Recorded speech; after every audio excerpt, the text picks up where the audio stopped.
굉장히 추워졌습니다. 목사님 전에도 얘기했는데 목사님 어렸을 때는 여름 성경학교라는 게 있었어요.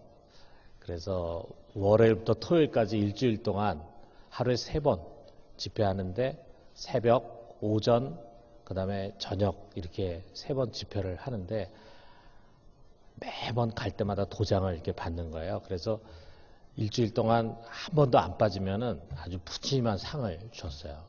근데 여름이다 보니까 이렇게 추운 거는 없는데 비가 아주 굉장히 많이 내리는 때가 있었어요. 아침에 새벽에 일어나서 갈까 말까 하다가 갔습니다. 그래서 다른 거는 기억이 안 나는데 그 비가 억수같이 쏟아지는 새벽에 교회에 갔다는 거, 그 어릴 때 그 기억이 남아요. 아마 여러분도 오늘 이렇게 추운 날 엄마 아빠 손 붙잡고 교회 왔다. 여러분이 이제 자라면서도 대견스럽게 생각이 될 거예요. 아마 잊혀지지 않을 거예요. 여러분이 비가 오나 눈이 오나 항상 우리 기도하는 우리 귀한 친구들 되기를 바랍니다. 우리가 독일에 살 때 이게 저희들이 살았던 독일 집입니다. 거기에 8층에 저희들이 살았는데 여러분 앞에 보면 이제 삐죽 튀어나온 게 있을 거예요. 아파트에. 그게 이제 그 아파트 베란다에 그 화단을 미리 만들어 놨어요. 그래서 길이가 한 2m, 그 다음에 넓이가 한 50cm, 높이가 한 70cm 정도 되는 그런 콘크리트로 만든 화단입니다. 처음에 우리가 이 집에 이사 갔을 때 보니까 그 화단이 다 오랫동안 방치가 돼 있었어요. 그래서 우리도 뭐 거기에 별로 관심을 갖지 않았습니다. 그러다가 어느 이제 봄이 되면서 그 화단이 좀 아깝다 하는 생각이 들었어요. 그래서 거기에 흙도 있겠다. 그래가지고 이제 거기다가 물을 좀 잔뜩 주고 그 다음에 슈퍼에서 씨를 사다가 거기다 이제 심었어요. 그리고 또 물도 부지런히 줬습니다. 근데 조금 싹이 나는 것 같더니 이내 말라 죽어버렸어요. 씨가 문제가 있나 보다 해가지고 좀 더 좋은 비싼 씨를 사다가 심었는데 또 죽었어요. 제가 이제 그런 얘기를 교회에 가서 했더니 아주 원예에 좀 조예가 있으신 한 집사님이 어느 날 우리 집으로 찾아왔어요. 그리고 그 화단을 보더니 나처럼 해가지고는 되지도 않는다는 거야. 그러면서 그 화단에 있는 그 오래된 흙을 거의 3분의 2 정도 될 만큼 다 퍼내가지고 갖다 버렸습니다. 그런데 그 화단에 있는 오래된 흙을 퍼내면서 내가 보니까 그 속에 막 돌들도 있고 그 다음에 뭐 온갖 쓰레기, 뭐 담배꽁초니 뭐니, 뭐 옛날 사람들이 버린 그런 것들이 그대로 그 속에 담겨져 있어요. 아주 흙은 밑에까지 다 말라 비틀어져 있었어요. 집사님이 어디서 구해왔는지 새 흙을 이제 그 빈 화단에다가 집어넣어서 채웠어요. 그리고 물을 가득 부었어요. 그 물이 화단 밑으로 줄줄줄 흘러내릴 정도로 붓고 그 다음에 또 붓고 또 붓고 이게 한참 부었습니다. 그러고 난 다음에 자기가 가져온 상추 씨를 심었어요. 그랬더니 그 상추가 말이죠. 막 쑥쑥 자라는 거예요. 얼마 뒤에 막 상추가 열려가지고 그해 봄, 여름 저희들이 아주 상추를 아주 많이 먹었습니다. 그리고 거기다가 이제 토마토도 심어보고 그 다음에 가을엔 또 국화도 심어보고 했는데 뭘 심어도 아주 잘 자라는 그런 땅이 됐어요. 그 황폐한 땅이 이제 기름진 땅으로 바뀐 것입니다. 여러분, 우리 예수님께서 천국에 대한 비유를 주셨는데 그중 제일 먼저 주신 모든 비유 중에 대표가 되는 그런 비유가 바로 씨 뿌리는 비유잖아요. 그 씨 뿌리는 비유 보면 아주 다양한 땅이 소개됩니다. 그 땅은 우리의 마음밭을 가리키는 거죠. 오랫동안 방치된 화단처럼 우리 마음밭이 종종 잡풀과 엉겅퀴 그리고 가시덤불로 뒤덮일 수 있어요. 심지어는 오랜 온갖 쓰레기로 오염이 되어 있을 수 있습니다. 묵은 땅이 되어 있는 것입니다. 여러분, 묵은 땅에는 무엇을 심어도 잘 자라지 않습니다. 예레미야 4장 3절에 보니까 너희 묵은 땅을 갈고 가시덤불에 파종하지 말라. 가시덤불 파종해봐야 그거 열매 맺지 못한다 이거죠. 자, 그 묵은 땅에는요 온갖 쓸데없는 나무들의 뿌리가 아주 깊이 내려 있을 수 있어요. 그것을 다 뒤엎고 그 뿌리들을 다 뽑아내야 합니다. 이렇게 해서 씨를 뿌리게 되면은 비로소 잘 자라고 결실하고 추수하게 되는 거예요. 이것처럼 우리의 마음이 묵은 땅과 같이 쓴뿌리와 가시덤불로 가득 차 있다면 아무리 거기에 좋은 말씀을 뿌려도 잘 자랄 수가 없습니다. 싹을 내기 어려워요. 싹이 나도 그것이 잘 자라기 어렵습니다. 자란다 해도 결실하기가 어렵습니다. 그러므로 먼저 우리는 묵은 땅을 기경해야 된다. 그래서 호세아서 10장 12절 이렇게 명합니다. 너희 묵은 땅을 기경하라. 지금이 곧 여호와를 찾더니 마침내 여호와께서 오사 공의를 비처럼 너에게 내리시리라. 묵은 땅을 기경하고 하나님의 은혜의 단비를 받게 되면은 비로소 이제 씨를 뿌리면은 열매를 맺는 그런 땅이 된다 이거예요. 자, 여러분 우리 속에 쓴뿌리와 가시덤불은 어떤 것일까요? 뭐 여러 가지가 있겠지만 그 중에 가장 뿌리 깊은 것은 바로 미움이라고 하는 것입니다. 미움, 증오, 원망과 원한, 그리고 원수 맺음. 자, 이런 것들이 우리 속에 깊이 뿌리 내려 있어요. 미움의 뿌리라는 것이 참 얼마나 깊은지 모릅니다. 한번 어떤 일로 누군가를 미워하게 되면은요, 그것이 온통 우리 생각을 지배해요. 그리고 얼마나 오랫동안 집요하게 우리의 마음속에 남아있는지 우리는 누구나 다 경험했을 것입니다. 어떤 미움은 평생을 갑니다. 심지어는 그 미움이 다양한 죄로 발전을 하기도 합니다. 2005년, 지금부터 17년 전이죠. 2005년 6월에 미국의 미시시피주의 필라델피아 법정에서 81세 에드가 레이 킬런이라는 사람이 유죄 판결을 받았어요.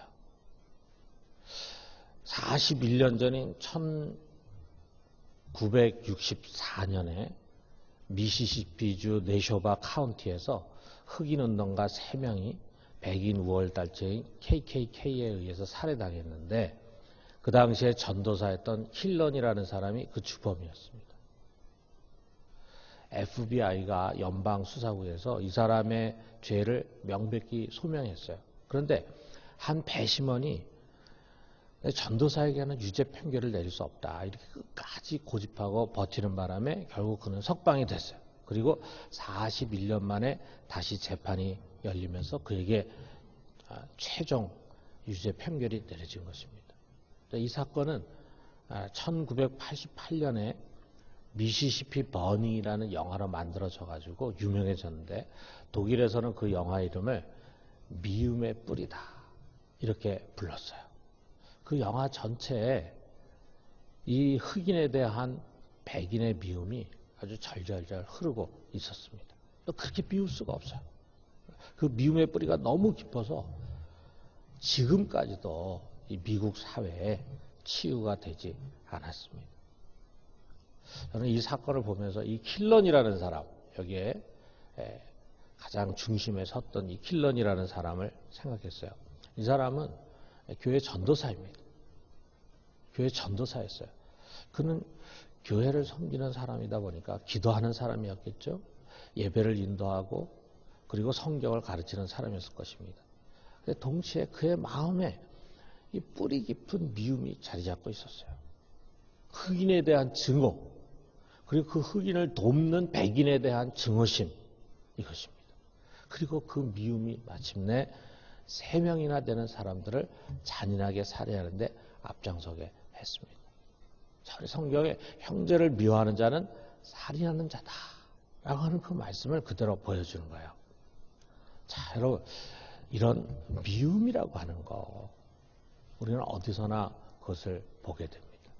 그 미움은 어느 누구에게나 자리 잡을 수 있습니다. 무엇이 계기가 되어서 사람을 미워하게 되는 거예요. 때로는 그가 나를 무시했기 때문에, 내게 상처를 주었기 때문에요. 내게 손해를 끼치고 고통을 안겨줬기 때문에요. 때로는 그가 나와 너무 다르기 때문에 그의 성격과 기질이 마음에 안 들어. 그 스타일이 마음에 안 들어. 심지어는 그의 외모가 다른다는 이유로 마음에 안 든다는 이유로 그를 미워합니다.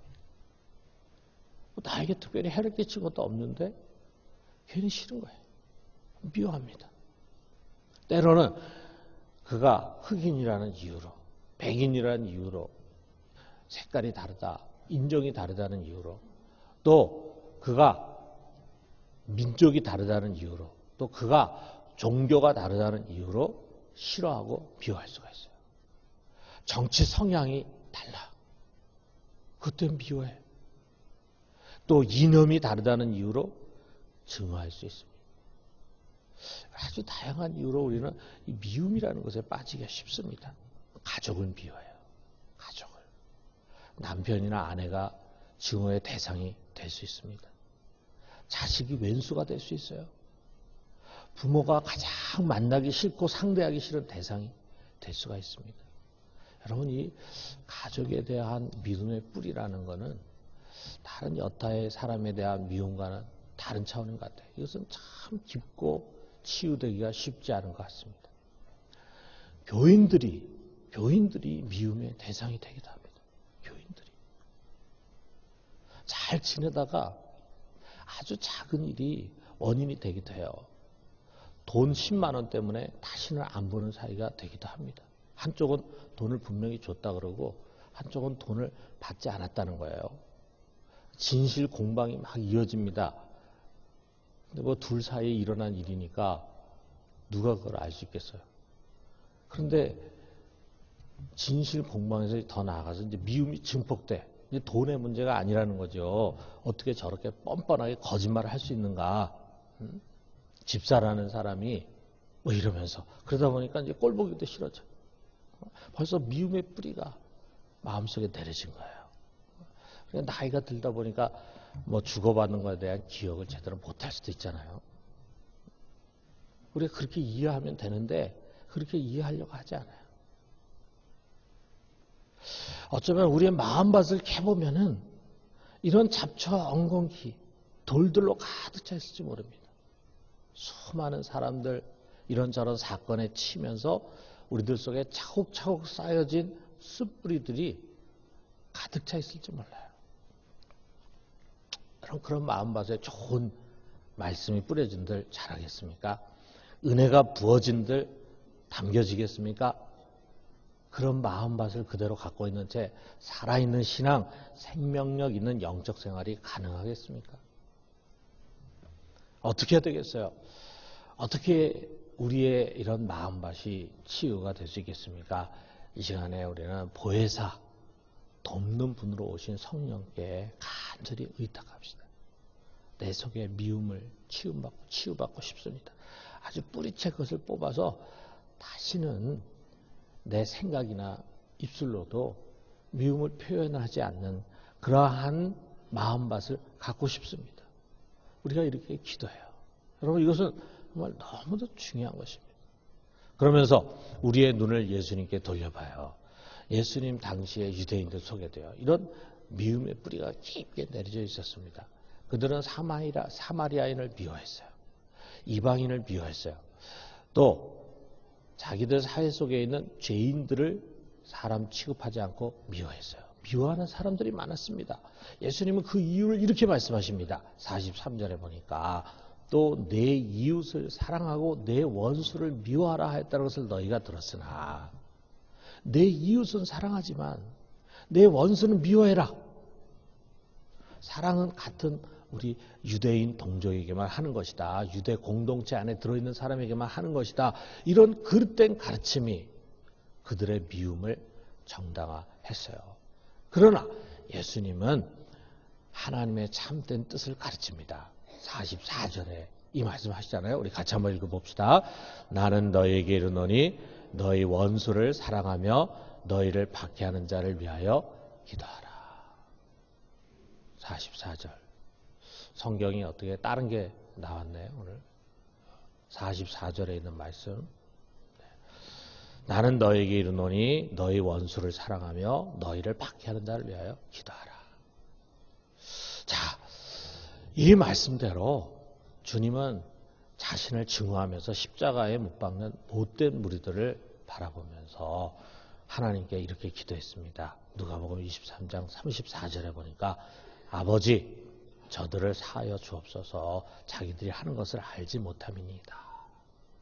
그리고 주님은 결국 그를 십자가에 못 박는 세상의 모든 죄인들을 위해서 자기의 몸을 희생제물로 내어주신 것입니다. 이것으로 우리에 대한 그의 무한한 사랑을 실천하고 이것을 통해서 하나님의 사랑을 온 세상에 드러내신 것입니다. 여러분, 사랑이 우리 주님의 사역의 전부였어요. 사랑. 이것이 우리 하나님 아버지의 가장 중심에 있는 마음입니다. 45절에 보니까 이같이 한즉 하늘에 계신 너희 아버지의 아들이 되리니 이는 하나님이 그 해를 악인과 선인에게 비추며 비를 의로운 자 불의한 자에게 내려주심이라. 그는 악인과 선인, 불의한 자, 의로운 자를 가리지 않고 해와 비를, 은혜를 골고루 내려주시는 분이십니다. 이처럼 사랑의 대상을 선별하지 않고 악인이나 의인이나 이웃이나 원수 모두를 사랑하시 하나님의 자녀의 도리다. 나에게 잘해주는 사람뿐만이 아니라 나를 힘들게 하고 나에게 상처를 주고 나에게 고통을 안겨준 사람들을 사랑하는 것이